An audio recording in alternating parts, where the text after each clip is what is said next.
Hello students, welcome to DK fish point. आज हम लोग इलेक्ट्रोस्टैटिक्स यूनिट के अंतर्गत बेलनाकार संधारित्र की धारिता के बारे में पढ़ेंगे। कैसे प्राप्त किया जाता है इसकी चर्चा तो होगी ही, और साथ ही साथ इस सिलेंड्रिकल जो कैपेसिटर होता है उसकी धारिता का न्यूमेरिकल के दृष्टिकोण से कितना यूज है इसके बारे में चर्चा करेंगे हम लोग।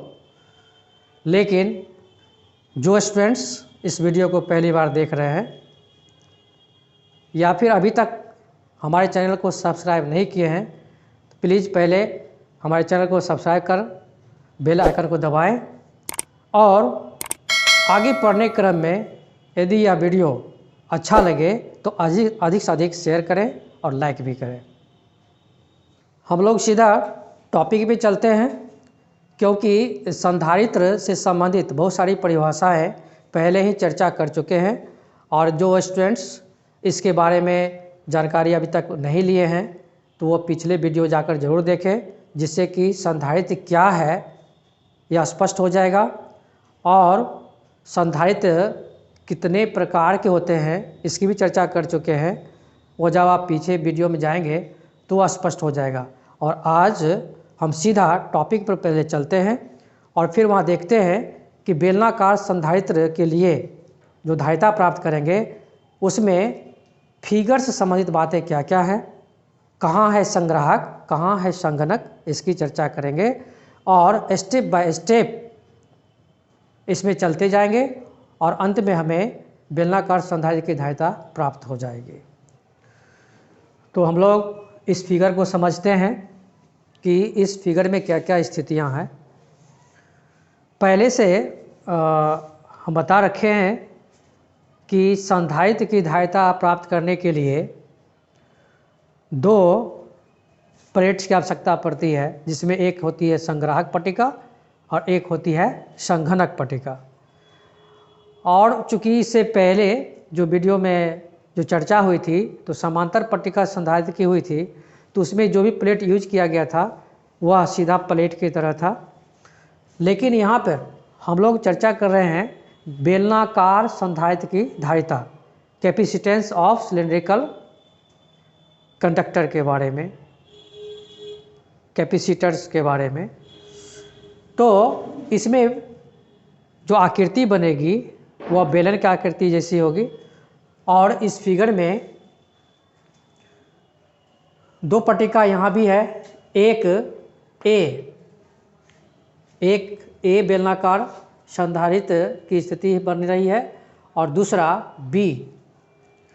इसमें ए जो आंतरिक भाग में जो दिख रहा है यह संग्राहक पट्टिका काम करती है और बी संघनक पट्टिका काम करती है। इसलिए बी जो बेलनाकार आकृति है उसको भूयोजित किया गया है, भूधृत किया गया है, क्योंकि हम जानते हैं कि संघनक पट्टिका को भूधृत की जाती है। तो यहाँ पे सपोज ये किया जाएगा कि ए बी एक बेलनाकार संधारित्र है,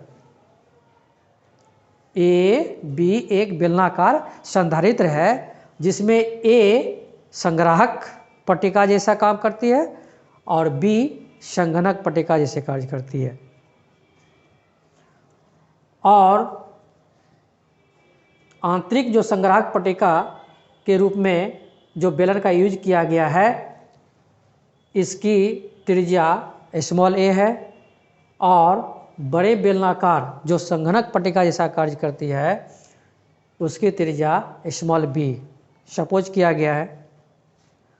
और इस पूरे नली की लंबाई अर्थात ए जो आंतरिक भाग में व्यवस्थित है इसकी लंबाई को एल सपोज किया गया है, और प्रत्येक एकांक लंबाई का आवेश लैम्डा यह भी सपोज किया गया।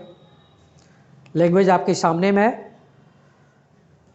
तो आगे चलकर करके इस पूरे संग्राहक नलिका में आवेश कितना है इसको जब हम प्राप्त करेंगे तो अभी जो मैंने बताया कि पूरे लंबाई L है और इसके एकांक लंबाई में आवेश लेम्डा है, तो कुल आवेश प्राप्त करने के लिए लेम्डा को L से मल्टीप्लाई करेंगे, आगे हमें आवश्यकता पड़ेगी। और साथ ही साथ पिछले वीडियो में मैंने चर्चा किया था और इसमें भी मैं बता रहा हूँ कि किसी भी संधारित्र की धारिता यदि प्राप्त करनी हो तो इसके लिए दो चीज़ों की आवश्यकता पड़ती है, Q का मान अर्थात कितना आवेश इसमें दिया गया और उस आवेश के कारण कितना विभव उत्पन्न हो रहा है अर्थात Q और V। इसलिए कि क्योंकि हम जानते हैं संधारित्र की धारिता का सूत्र क्या होता है, सूत्र हम लोग प्राप्त किए थे C = Q/V। यदि हम Q प्राप्त कर लें और V प्राप्त कर लें और इस दोनों मानों को इस सूत्र में व्यवस्थित कर दें तो हमें संधारित्र की धारिता प्राप्त हो जाती है। तो यहाँ पे इसकी लंबाई को L सपोज किया गया है और प्रत्येक एकांक लंबाई में आवेश लेम्डा सपोज किया गया। साथ ही साथ इस बेलन के दोनों बेलन की बात हम कर रहे हैं कि दोनों एक समाक्षीय रूप में स्थित है, व्यवस्थित है और इसके अक्ष से r डिस्टेंस पर, r दूरी पर एक बिंदु P स्थित है और इस P बिंदु पर दिए गए आवेश के कारण विद्युत क्षेत्र की तीव्रता क्या होगी उसको हम लोग प्राप्त करेंगे। और साथ ही साथ विद्युत क्षेत्र की तीव्रता जब हम प्राप्त करेंगे E का मान, तो इसके लिए आप पिछले वीडियो में जाएं, इलेक्ट्रोस्टैटिक्स टॉपिक के अंतर्गत वीडियो नंबर 3 एवं 5, 3 में E बराबर प्राप्त हुआ है और 5 में भी एक रिलेशन प्राप्त हुआ है E और विभव के साथ अर्थात विद्युत क्षेत्र की तीव्रता और विभव के साथ, इस दोनों की यहाँ आवश्यकता है, उसे आप जाकर देखें। और यहाँ पर हम सीधा सीधा मान हम प्राप्त करने के लिए जा रहे हैं कि अक्ष से r डिस्टेंस पर यदि कोई बिंदु P है तो यहाँ पर विद्युत क्षेत्र की तीव्रता क्या होगी। हम लोग E बराबर प्राप्त किए थे 1/2 π0 इंटू λ/r, विद्युत क्षेत्र की तीव्रता का सूत्र। किसी बेलनाकार चालक के कारण किसी बिंदु पर, या हम कह सकते हैं किसी बेलनाकार चालक के अक्ष से कुछ दूरी पर स्थित कोई बिंदु है तो उस बिंदु पर विद्युत क्षेत्र की तीव्रता का मान क्या होगा, इसको पिछले वीडियो में मैंने प्राप्त किया था और प्राप्त हुई थी मान E = 2 π0 इंटू λ/r। साथ ही साथ E और V अर्थात विद्युत क्षेत्र की तीव्रता और विभव के बीच जो रिलेशन प्राप्त हुआ था उसमें हम लोग प्राप्त किए थे E = -dV/dr। पिछले वीडियो में चूँकि वहाँ x सपोज किया गया था इसलिए यहाँ x का यूज हुआ है, लेकिन यहाँ पे डिस्टेंस r लिया गया है इसलिए dV/dr का यूज किया गया है। अब हम देख रहे हैं इसमें कि यहाँ भी E है, यहाँ भी E है, दोनों मान E का ही है तो इक्वल हम कह सकते हैं। तो जब लेफ्ट साइड इक्वल है तो राइट साइड का मान भी इक्वल ही होगा और इसे हम लिख सकते हैं यहाँ पे, इसलिए -dV/dr = 1/2 π0 इंटू λ/r। अब इस कैलकुलेशन को आगे बढ़ाएंगे और हम dV का मान लेफ्ट साइड में रखेंगे और रेस्ट को हम राइट साइड ले जाएंगे। तो इसलिए इस प्रकार हम लिख सकते हैं -dV = 1/2 π0 इंटू λ/r dr। यह जो प्राप्त समीकरण है अब इसका हम समाकलन करेंगे और समाकलन करने के पश्चात हमें V का मान प्राप्त होगा। V का मान प्राप्त हो जाएगा। अब मैंने शुरू में कहा था कि धारिता प्राप्त करने के लिए दो मान की आवश्यकता होती है, Q और V की। V प्राप्त अभी आगे हो जाएगी और Q तो मैंने पहले चर्चा कर दिया है कि लंबाई L है और प्रति एकांक लंबाई में आवेश लैम्डा है, तो पूरे लंबाई में आवेश कितनी हो जाएगी, तो लैम्डा L, अर्थात Q का मान आगे चल करके हम लैम्डा L पुट करेंगे। तो चलते हैं समीकरण को समाकलन करते हैं। तो इसके लिए integration minus D V equal integration 1/2π0 into λ/r dr। अब इसमें समाकलन में नियम है कि जो भी कांस्टेंट टर्म होता है वो बाहर हो जाता है, क्योंकि उसका इंटीग्रेशन नहीं होता है। तो इसमें माइनस भी है, तो माइनस को पहले बाहर कर लेंगे।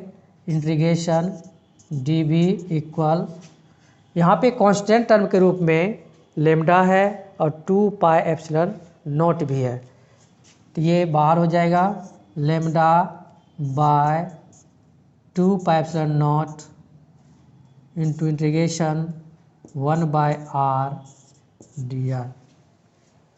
हम जानते हैं कि इंटीग्रेशन के लिए दो लिमिट की आवश्यकता पड़ती है, दो सीमा की आवश्यकता पड़ती है। तो यहाँ पर dv है अर्थात विभव है, तो यहाँ पे दो पट्टिका है, बेलनाकार पट्टिका है, तो इस पर जब A वाले भाग पर आवेश दी जाती है और फिर प्रेरित होकर के आवेश B यानी संघनक पट्टिका पर जाती है, तो दोनों के विभव में अंतर होती है। और यहाँ जो प्राप्त विभव होगी A पर, उसको हम VA से डिनोट कर सकते हैं, और जो B बेलनाकार संधारित्र पर जाएगी उसको हम VB से सूचित कर सकते हैं। अर्थात इसकी दो सीमा यहाँ पे VA और VB यूज कर सकते हैं। और चूँकि संग्राहक पट्टिका पर अत्यधिक आवेश पहले दी जाती है, लेकिन वो फिर संघनक पट्टिका पर चली जाती है, तो महत्तम विभव के रूप में B पर मानी जाएगी और न्यूनतम विभव के रूप में A पर मानी जाएगी। इसलिए VA को नीचे और VB को ऊपर यूज किया गया है। साथ ही साथ राइट साइड में हम देख रहे हैं कि यहाँ पे 1/r dr अर्थात r डिस्टेंस है। डिस्टेंस के लिए यहाँ पर दो मान लिया जाएगा। एक आंतरिक जो बेलनाकार भाग है A संग्राहक पट्टिका, उसका डिस्टेंस, और मैक्सिमम डिस्टेंस हो जाएगा बाहरी अर्थात संघनक जो बेलनाकार संधारित्र है उसकी डिस्टेंस हो जाएगी। और इसमें मिनिमम वैल्यू को नीचे A लिखेंगे और मैक्सिमम वैल्यू को ऊपर B के रूप में यहाँ लिखेंगे। हम लोग यहाँ तक पहुँच चुके हैं। तो अब इंटीग्रेशन dV फार्मूला का यूज करेंगे हम लोग। इंटीग्रेशन dx का x हम लोग पढ़ रहे हैं, तो उसी तरह से dV का v हो जाएगा, माइनस बाहर ही रखेंगे और VA और VB रखेंगे, क्योंकि हम जानते हैं कि इंटीग्रेशन का साइन बिग ब्रैकेट बदल जाता है और जो वैल्यू मिनिमम और मैक्सिमम वैल्यू इस बिग ब्रैकेट के राइट कॉर्नर पर ऊपर और नीचे उसी रूप में लिखा जाता है जिस तरह से इंटीग्रेशन लिखा हुआ है। इक्वल λ/2πε0, फिर यह इंटीग्रेशन 1/r dr, इसका वैल्यू बैठाया जाएगा। तो सूत्र पढ़े होंगे, इंटीग्रेशन 1/x dx, इसका फॉर्मूला होता है log base x plus c that means constant. तो जिस तरह से 1/x dx यहाँ लिखा हुआ है, उसी तरह से यहाँ पे 1/r dr है। तो 1/x dx का सूत्र हो गया log base x plus c।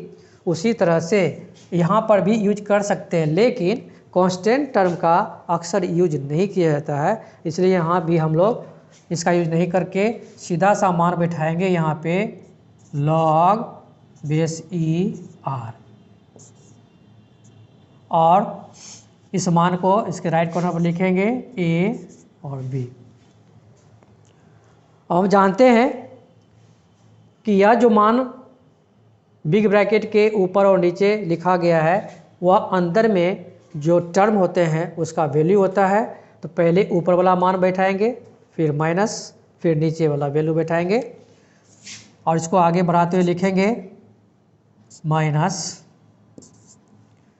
We B minus V A equal lambda by 2 pi epsilon not into log base e, R के वैल्यू एक बार बी बैठेगा, फिर minus log base E A. अब यहाँ हम देख रहे हैं कि V B minus V A के पहले माइनस मल्टीप्लाई है तो हम अंदर वाले भाग में मल्टीप्लाई करेंगे, और जब अंदर में मल्टीप्लाई करेंगे तो ये प्लस माइनस में तब्दील हो जाएगा और ये माइनस प्लस हो जाएगा, और इसको हम लिख सकते हैं यहाँ पर V A minus V B equal lambda by 2 pi epsilon naught into, इसको हम लिख सकते हैं log base E B by A, क्योंकि सूत्र ही होता है log B by base E B by A equal log base E B minus log base E A. ये सूत्र ही होता है, उसी सूत्र का प्रयोग। तो अभी इस रूप में दिया हुआ है तो इस रूप में मैंने लिख दिया है, और कहीं पर यदि इस रूप में लिखा हुआ है तो इस तरह से लिख करके भी हम कैलकुलेशन करते हैं। V A minus V B left side में आया है, अर्थात दोनों एक संग्राहक और एक संघनक पट्टिका पर जो विभव है उसका अंतर है। अंतर जब हम करेंगे, घटाएंगे, तो कुछ न कुछ रिजल्ट विभव के रूप में प्राप्त होगा, और इसको शॉर्ट रूप में हम लिख सकते हैं वी ए बी। मतलब ए और बी बेलनाकार संधारित्र पर अवस्थित जो विभव है उसका अंतर अर्थात विभवांतर प्राप्त हुआ है V A B equal lambda by 2 pi epsilon not into log base E into B by A. तो हम लोग अभी तक विभव का मान प्राप्त कर चुके हैं, और Q का मान तो चर्चा बार बार किए हैं, पहले ही हम लोग जानते हैं कि Q बराबर लेमडा L का यूज करेंगे, तो Q भी प्राप्त है और V भी प्राप्त है। इसलिए बेलनाकार संधारित्र की धारिता हम आराम से प्राप्त कर सकते हैं, क्योंकि सूत्र का यूज करेंगे C बराबर Q बाय V। आप इसे नोट कर लें, फिर आगे की ओर बढ़ते हैं। अतः बेलनाकार संधारित्र की धारिता C equal Q by V का यूज करेंगे हम लोग। तो इसमें Q की जगह पे lambda into L by V अभी अभी प्राप्त किए हैं, lambda by 2 pi epsilon not into log base E into B by A. यह कैसे हुआ, मैंने शुरू में बताया था Q बराबर लेमडा एल, इसलिए कि प्रति एकांक लंबाई में आवेश लेमडा है, और जबकि पूरे लंबाई एल सपोज किया गया है, तो इसलिए एकांक भाग में जब लेमडा तो एल भाग में मल्टीप्लाई हो जाएगा लेमडा एल। अब यहाँ पर देख रहे हैं कि लेमडा ऊपर और नीचे दोनों में है, इसलिए कैंसिल हो जाएगा, और यह मान जो नीचे में है वह जब मल्टीप्लिकेशन में आएगा तो ये ऊपर चला जाएगा, और लिख सकते हैं 2 pi epsilon not into L by log base E into B by A. तो एक तरह से